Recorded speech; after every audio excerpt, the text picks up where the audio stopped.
Septiembre, día 17 del año 2019 de la encarnación de nuestro Señor Jesucristo. Sin novedad en la posición.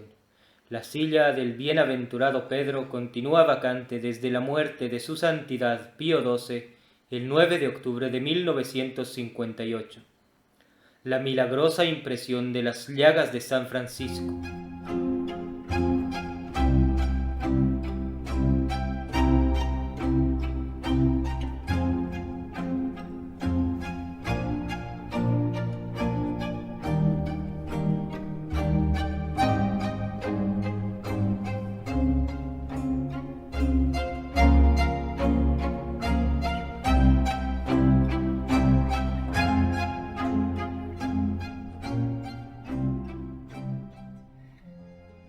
Admirable es Dios en todos sus santos, pero con todo eso hay algunos a quienes distinguió con tan especiales favores que parece le hacen más admirable las singulares maravillas que obró en ellos. En este número se debe contar al gran San Francisco de Asís.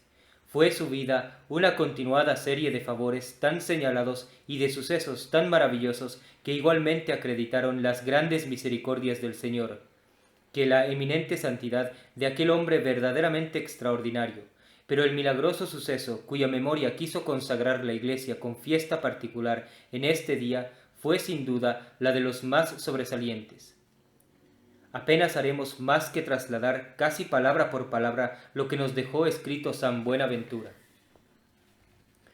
El año de 1224 renunció San Francisco al generalato en manos del bienaventurado fray Pedro de Catanea, y habiendo mostrado al mundo el poder de Dios en muchas ocasiones, tanto con sus sermones como con sus milagros, se retiró al monte Alverna para pasar en él su cuaresma de San Miguel, es decir, para entregarse a la soledad y al ayuno por espacio de 40 días, desde la Asunción de la Virgen hasta el último de septiembre. Está situado este monte en los confines de la Toscana, y es una parte del Apenino que pertenecía a un señor del país llamado Orlando Cataneo, y en el año 1213 le había concedido a San Francisco, fabricando en él una iglesia pequeña para el santo y algunas celdas para sus frailes. Retirado pues el santo patriarca a dicho monte y hallándose un día en lo más fervoroso de su oración, sintió una fuerte inspiración de abrir el libro del Evangelio, persuadido que había de encontrar en él lo que Dios quería que hiciese. Prosiguió un rato en su oración, y tomando después el libro del altar, mandó a Fray León que le abriese. Era Fray León el único compañero que había llevado consigo a la soledad. Abrióle por 3 veces, y en todas salió la palabra de nuestro Señor Jesucristo, por donde entendió San Francisco que lo que Dios quería que él era que cada día se hiciese más semejante a Cristo, crucificado, aumentando el rigor de la mortificación y de la penitencia. Una mañana hacía la fiesta de la exaltación de la Santa Cruz, que es el 14 de septiembre, hallándose en oración, se sintió tan abrasado en incendios del divino amor y con tan inflamados deseos de ser semejante a Cristo crucificado, que no le parecían bastantes para satisfacerle todas las penitencias del mundo, ni aun el martirio mismo, cuando de repente vio bajar de lo más alto del cielo a un serafín, que en rapidísimo vuelo venía como a dispararse sobre él. Tenía 6 alas encendidas y resplandecientes. 2 se elevaban sobre la cabeza, otras 2 estaban extendidas como en ademán de volar, y las otras 2 abrían todo su cuerpo. Pero lo más portentoso era cómo el serafín parecía estar crucificado, teniendo las manos y los pies clavados en una cruz. Cada uno podía imaginar cuánta sería la admiración y el pasmo, qué afectos de amor, de gozo y de compunción excitaría en el corazón de nuestro santo la vista de aquel prodigio. Comprendió entonces, dice San Buenaventura, que su transformación en imagen de Cristo crucificado no había de ser por el martirio corporal, sino por la inflamación del espíritu y por el abrasado encendimiento del amor divino. Duró algún tiempo la visión, y habiendo desaparecido, dejó en su corazón una impresión maravillosa, y al mismo tiempo otra más portentosa en su cuerpo, porque inmediatamente se comenzaron a manifestar en sus manos y en sus pies las señales de los clavos. ni más ni menos como las había visto en la imagen del serafín crucificado. Esto es, las manos y los pies parecían haber sido clavados por en medio, descubriéndose las cabezas de los clavos en la parte interior de las manos y en la exterior o superior de los pies, y las puntas remachadas a la parte opuesta de estos y de aquellas. En el costado derecho se manifestaba una cicatriz roja como de herida de lanza, saliendo de ella muchas veces tanta abundancia de sangre que se humedecían la túnica y los paños interiores. Y estas son aquellas cicatrices que desde entonces se comenzaron a llamar las llagas. Hallóse en grande aflicción el humilde santo, viendo por una parte que no era posible ocultar largo tiempo a sus más familiares compañeros estas visibles y maravillosas señales de la particular bondad del Señor, y temiendo por otra publicar sus secretos, llamó pues a algunos frailes que los tenía por más espirituales, y proponiéndoles la dificultad en términos generales, les pidió consejo. Uno de ellos, muy versado en los caminos de Dios, haciendo juicio por el aire y por las palabras de San Francisco, que había visto alguna maravilla y que por humildad la quería ocultar, le dijo: Hermano, sábete que Dios no te descubre algunas veces sus secretos para ti solo, sino también para los demás. Por eso debes temer que algún día seas reprendido por haber enterrado y escondido el talento. Movido San Francisco de estas palabras, se rindió al parecer de sus frailes y les contó ingenuamente todo lo que había visto, añadiendo que el que se le apareció le había descubierto cosas que nunca revelaría a persona viviente. A San Buenaventura le parece que nuestro santo, como otro San Pablo, vio entonces cosas llenas de misterios, de los cuales ningún hombre es lícito hablar. Acabados los 40 días, bajó del monte otro Moisés, inflamado el rostro, y por más cuidado que puso en ocultar a todos, aun a aquellos hijos más amados y más familiares suyos, las permanentes señales de tan insigne favor, cuidó el mismo Señor de manifestarlas por medio de varios milagros.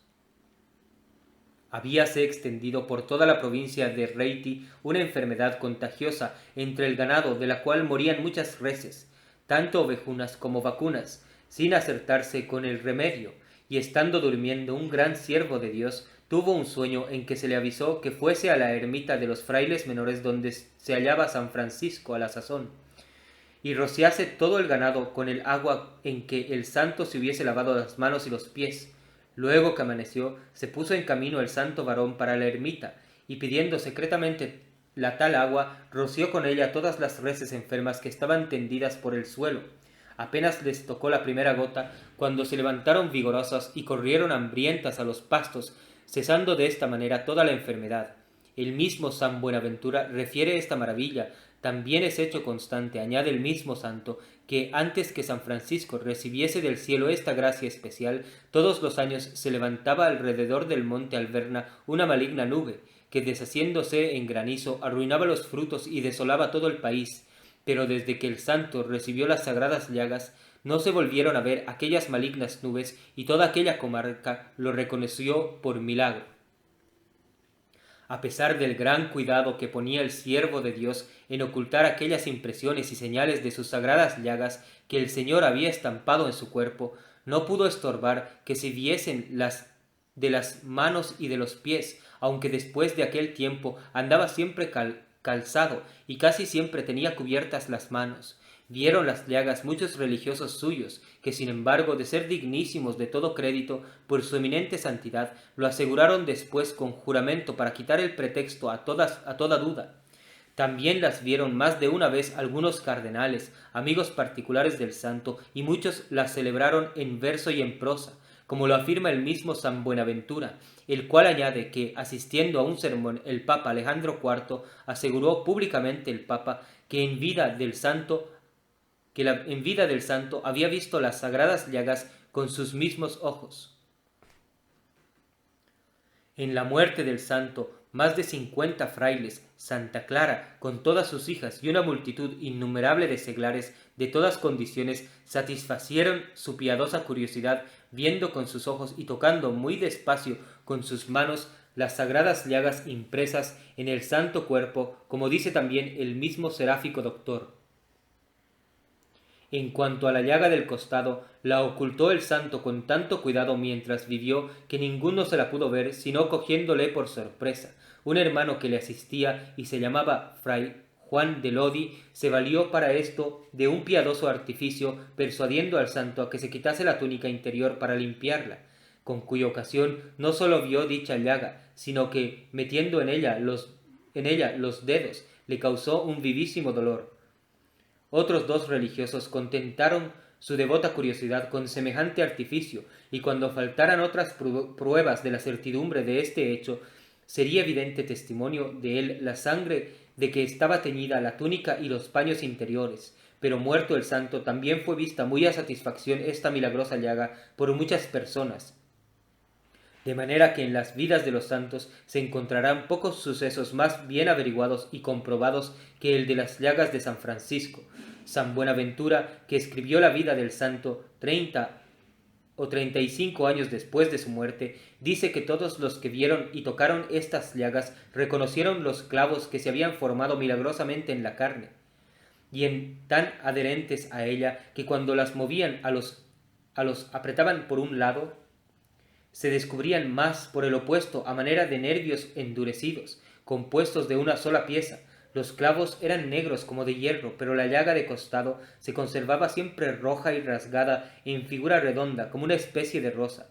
Cierto caballero llamado Jerónimo, hombre que nunca de mucha capacidad y de una grande reputación, dificultando el ascenso de esta maravilla, le examinó en presencia de muchos con mayor indignación que todos los demás, movió los clavos, tocó con sus propias manos los pies, las manos y el costado del santo cuerpo, y quedó tan convencido de la verdad que después fue uno de los testigos, y la depuso auténticamente con solemne juramento.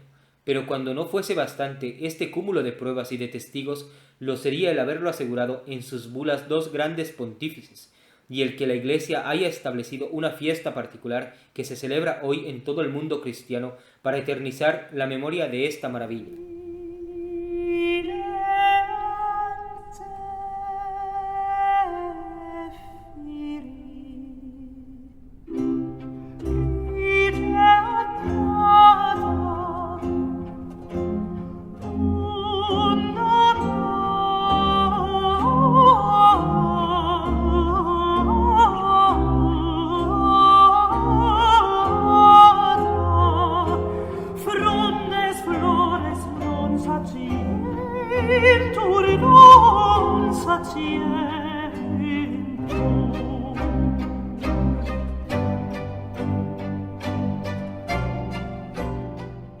Martirologio romano, conmemoración de las sagradas llagas cuya impresión recibió en sus pies, manos y costados San Francisco, fundador de la Orden de los Hermanos Menores, hallándose en el monte Alberna en Toscana. En Roma, camino de Tívoli, el natalicio de San Justino, presbítero y mártir que confesó gloriosamente a Jesucristo durante la persecución de Valeriano y Galiano. Él fue quien dio sepultura al Papa Sixto II, a San Lorenzo, a San Hipólito y a otros muchos santos. Coronó tantas y tan bellas acciones con el martirio que padeció bajo el poder de Claudio. En la misma Roma, San Narciso y San Crescenciano. En Frigia, Santa Ariadne, mártir bajo el emperador Adriano. En la Gran Bretaña, San Sócrates y San Esteban, mártires. En Nión, San Valeriano y San Mergino y San Giordano, mártires. En Autun, San Floselo, tierno infante, el cual después de haber padecido mucho fue despedazado por las fieras a las que le echaron en tiempo del emperador Antonino y el del presidente Valeriano. En Lieja, San Lamberto, obispo de Maastricht, el cual, habiendo manifestado su ardiente celo contra los desórdenes de la real casa, fue, aunque inocente, muerto por los malos, entrando así en el reino de los cielos para vivir en ellos eternamente. El propio día, Santa Agatosila, criada de una aldeana, la que después de haber aguantado mucho tiempo golpes, latigazos y otros malos tratamientos de su ama, fue por último presentada al juez, que la hizo azotar hasta que las carnes se caían a pedazos. Mas, como siempre siguiese confesando la fe, le mandó arrancar la lengua y echar a la santa al fuego. En Córdoba, Santa Colomba, virgen y mártir. En Milán, el tránsito de San Sátiro, cuyos relevantes méritos fueron enumerados por San Ambrosio. En Roma, Santa Teodona, señora ilustre que se empleaba durante la persecución de Diocleciano únicamente en asistir a los santos mártires. En Bingen, diócesis de Maguncia, Santa Hidelgarda, Virgen. En las fronteras de la antigua Champaña, de la Lorena, San Roino, monje de Doley, primer abad de Bealiao, en Argona. En Jerusalén, San Tobías, quinto obispo de aquella ciudad. En Chipre, San Heraclida, obispo de Tamasa y mártir. En los confines de Egipto y de Etiopía, Santa Medilama, virgen y mártir. En Toscana, el bienaventurado Simón, eremita samalduense.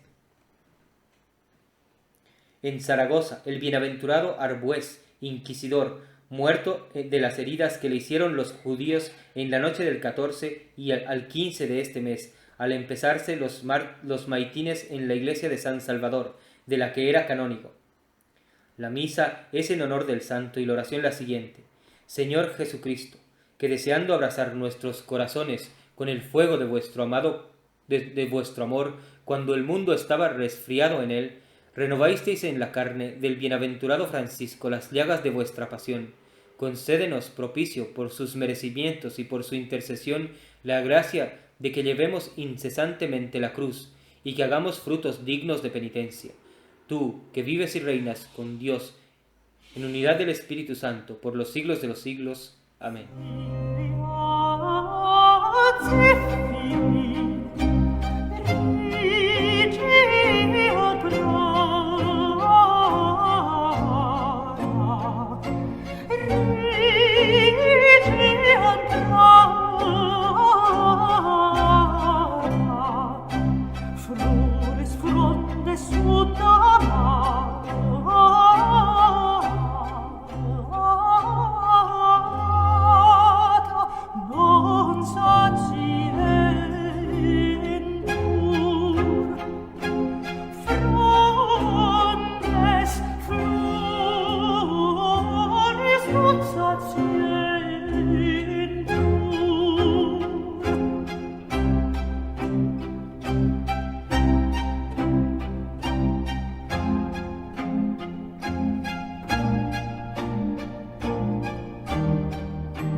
La epístola es del capítulo 6 de la que escribió San Pablo a los de Galacia.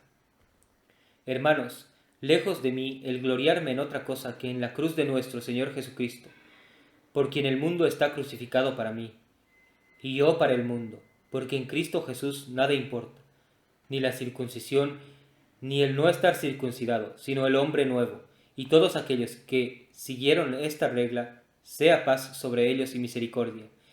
Y sobre Israel de Dios, en lo sucesivo ninguno me sea molesto, pues yo llevo las llagas del Señor Jesús en mi cuerpo. La gracia de nuestro Señor Jesucristo sea, oh hermanos, con vuestro espíritu, así sea.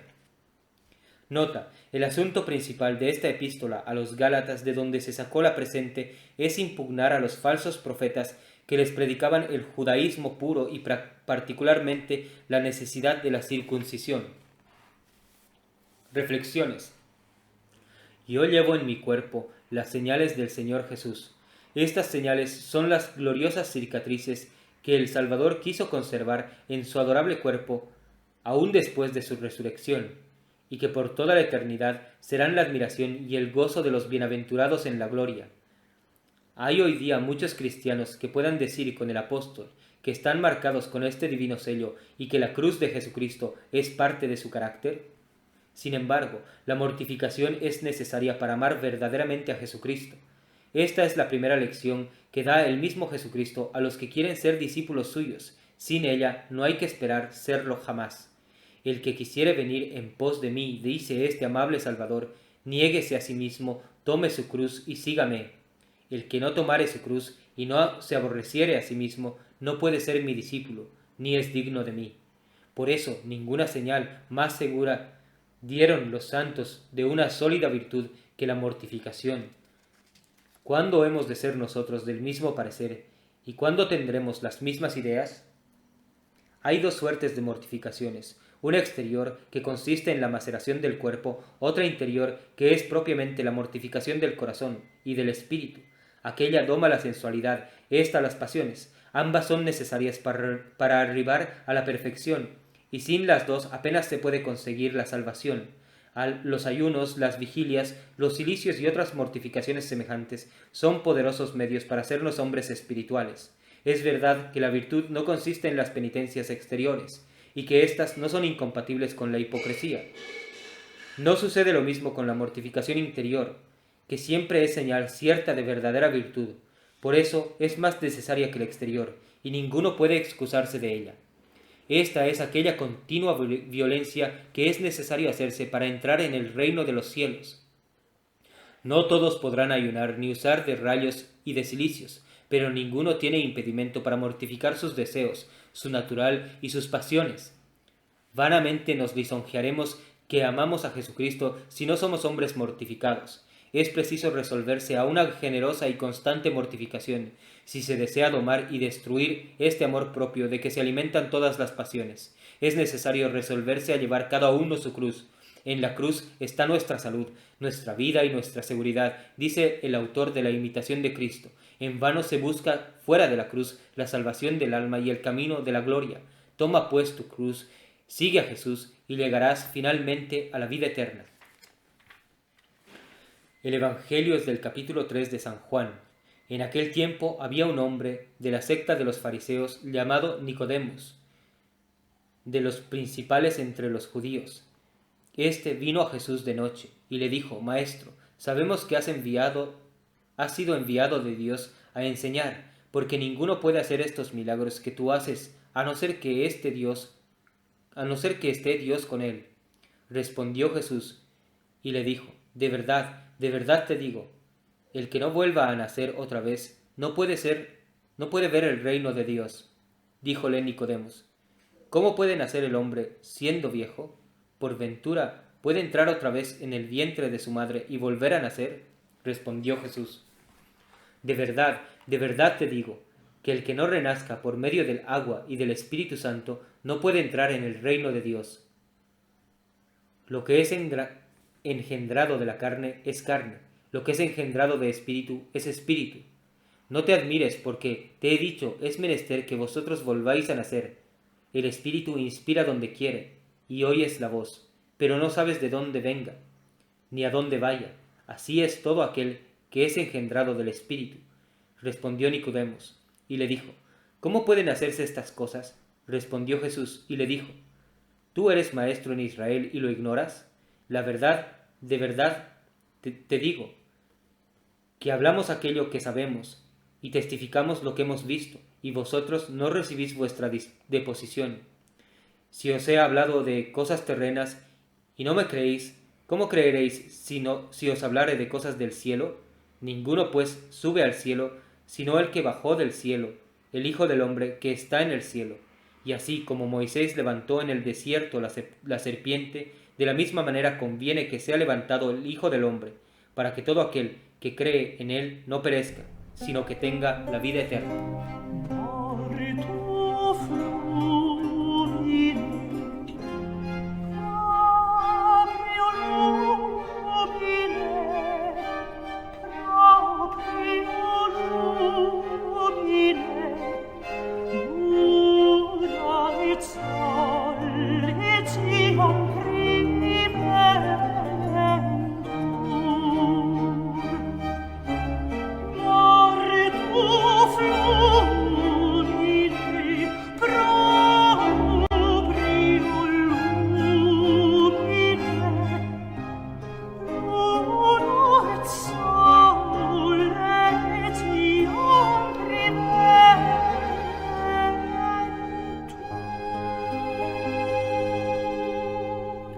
Meditación de la penitencia necesaria a todos. Punto primero.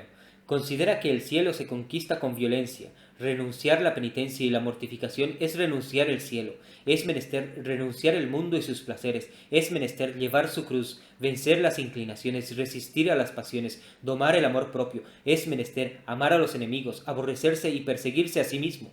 Este es el camino derecho que guía al cielo. Él está sembrado de espinas, pero no hay otro. Y es menester seguir este si queremos llegar allá. Cualquiera otro camino, cualquiera otra senda desvía de aquel término. Y esta es la que nosotros seguimos. No marchamos por un camino enteramente opuesto, y es, en este caso, ¿cuál será nuestro paradero? Es indispensable seguir este camino real. Somos pecadores, preciso es hacer penitencia. Somos cristianos, es preciso seguir a Jesucristo. Fuimos criados para el cielo, preciso es llegar allá, cueste lo que costare. No nos parezca que estas razones se hicieron para los demás y que no hablan con nosotros. Pero según se vive y se discurre el día de hoy, parece que se reputan por grandes estas verdades, como verdades de antaño se las reputa, ya que ni rigen. Esa penitencia indispensable a todos los pecadores es por ventura en estos tiempos la virtud de las gentes del mundo. Esa penitencia indispensable a los mismos justos es por ventura en nuestros días la virtud familiar a todos los cristianos. Pero este camino sembrado de cruces y de espinas solo es áspero a los que tímidos y cobardes no se atreven a entrar por él. Mas una vez que se le emprenden con resolución, una vez que comienzan a caminar con fervor, todo se les allana. No solo se les hace suave, sino gustoso. Las flores, que al parecer está sembrado el camino de los malos, muchas veces se convierten en espinas, pues porque las espinas de que parece sembrado el camino de los buenos no se convertirán también en flores muchas veces. La virtud que se ejercita, la gracia de Dios que nos sostiene, la esperanza tan bien fundada de llegar al dichoso término de la carrera, quitan a la penitencia todo lo áspero, todo lo duro, todo lo amargo que tiene. Aunque nos parezca intransitable este camino, acordémonos de que los santos anduvieron por él con alegría, animándolos el ejemplo de Jesucristo. Sigámoslos con el mayor valor y fidelidad, y experimentaremos las mismas dulzuras, los mismos consuelos, la misma facilidad. Punto segundo. Considera la necesidad que todos tenemos no sólo de amar la penitencia, sino de hacer frutos dignos de penitencia. Frecuentemente recaemos en las mismas faltas, en todas las confesiones nos acusamos siempre de los mismos pecados. ¿Por qué no nos aplicamos a descubrir el origen de ellos, a fondear nuestro corazón, a poner en ejecución los medios eficaces para corregirnos? Acusámonos a las distracciones, de las negligencias ordinarias en el servicio de Dios, de las imperfecciones acostumbradas, y no pensamos en sofocar el espíritu de orgullo y de vanidad de que estamos poseídos. Esas secretas aversiones, esas emulaciones malignas, ese desordenado amor de nosotros mismos, inficionadas fuentes de todos nuestros pecados. Cortamos las ramas, pero dejamos intacto el tronco que rompe luego en nuevos retoños. ¿Queremos lograr el intento? Pues cortemos hasta las más pequeñas raíces. Recaemos con frecuencia en las mismas faltas porque antes de confesarnos paramos poco en la consideración, en la gravedad y en las consecuencias del pecado. Recaemos en ellas porque nos falta la contrición necesaria, la sincera y la eficaz resolución que deberíamos tener. Nos avergonzaríamos si faltásemos a la palabra dada a un hombre de consideración. Pídenos Dios que tengamos con su majestad este mismo miramiento. ¿Será esto pedirnos demasiado? Pídenos que nuestra penitencia, cuya indispensable necesidad tenemos tan conocida, dé en fin algunos frutos, ya que hasta aquí solo ha dado hojas y flores, y que estos frutos lleguen a madurar, que sean dignos de presentársele, que sean en fin frutos dignos de penitencia. Comencémoslos a hacer desde hoy mismo hasta la muerte, destruyamos en nosotros el reino del pecado, huyamos con presteza todas las ocasiones de cometerle. Ejercitémonos continuamente en las buenas obras que corresponden a nuestro estado. Satisfagamos a la justicia divina con perpetua penitencia. Tengamos siempre un corazón contrito y humillado, con verdadero deseo de satisfacer la divina justicia, aceptando por lo menos con amor y sin quejarnos por los trabajos de esta vida debidos a nuestros pecados. Esta es, Señor, la gracia que os pido para hacer aquella penitencia saludable, de que no están dispensados aún los mismos justos. Jaculatorias. Confieso, Señor, que pequé muchas veces contra ti. Siendo tú solo testigo de mis maldades, sedlo también de mi amarga penitencia. Acusóme, Señor, y repréndome a mí mismo de mis pecados, y desde este mismo punto voy a hacer penitencia de ellos, deshaciéndome como pebeza y ceniza. Propósitos. 1. El ejercicio de la mortificación interior es una especie de penitencia de que ninguno tiene razón ni derecho para dispensarse. Fue común a todos los santos y es muy conocida de cuantos verdaderamente desean ser perfectos. No es menester más que atender bien al Espíritu de Dios. Es tan ingenioso el amor de Jesucristo que aun a las personas más groseras les inspira desde luego industrias y medios para mortificarse muy superiores al ingenio de los hombres más sabios. Y en este género se pueden tener por especie de milagros. Todo les sirve de ocasión para vencer sus inclinaciones. No hay tiempo ni lugar que no les parezca muy oportuno para mortificarse. Todo sin traspasar las reglas de la prudencia y del buen juicio. Por ejemplo, bástales tener una gran gana de ver o de hablar para bajar los ojos y para coserse la boca.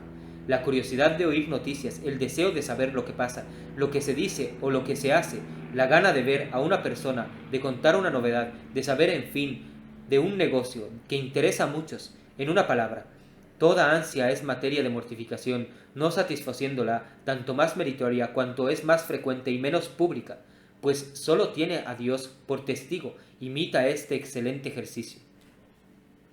2. No hay materia más fecunda que la que todos tenemos para ejercitarnos en la mortificación interior. Descendamos a casos particulares, que es la mejor instrucción. Una palabrita dicha a tiempo, una zumba ingeniosa, una discreción, una agudeza puede acreditar mucho a una conversación, pero también puede ser materia de un preciso sacrificio. Apenas hay hora en el día en que no se nos ofrezca motivo para alguna mortificación. Esté uno en pie o esté sentado, siempre podrá encontrar alguna postura incómoda, sin que se conozca hacia afuera. Hállase en alguna ocupación muy seria, interrúmpenle 100 veces, pues 100 veces se deja interrumpir en su tarea con tanta mansedumbre y con tanta urbanidad como si en nada estuviera ocupado. El mal humor de un sujeto con quien se vive, los descuidos y las faltas de un criado, la ingratitud de una persona a quien se sirvió en algo, todo esto puede ejercitar bien la paciencia de un hombre sólidamente virtuoso. En fin, las incomodidades del tiempo, de la estación y de las personas que se padecen sin dar a entender nada, son a la verdad pequeñas ocasiones de mortificarse, pero la mortificación en estas pequeñas cosas no es pequeña, y bien se puede decir que las mayores gracias suelen ser frutos de estas cortas mortificaciones. Tampoco es pequeña mortificación el no dispensarse en la más mínima obligación, costumbre o acto de comunidad, el conformarse en todo con la vida común, sin respeto a su inclinación, a sus empleos ni a sus años. Este es el manantial más fecundo de gracias extraordinarias y, por decirlo así, de la misma santidad. Que el testimonio de esta santa vida sirva de alimento para todo cristiano, que haciendo uso de razón considere que el celo con que se debe defender la verdadera fe católica no es negociable, que debe ser capaz de llevarnos a la misma muerte y lograr la corona del martirio de ser necesario, antes que aceptar cualquier filosofía falsa, modernista, naturalista o racionalista que conducen indefectiblemente al indiferentismo religioso y al falso comunismo. Banderas y estandartes de la falsa iglesia de los últimos tiempos con sede en el Vaticano. ¡Viva María Santísima! ¡Viva Cristo Rey!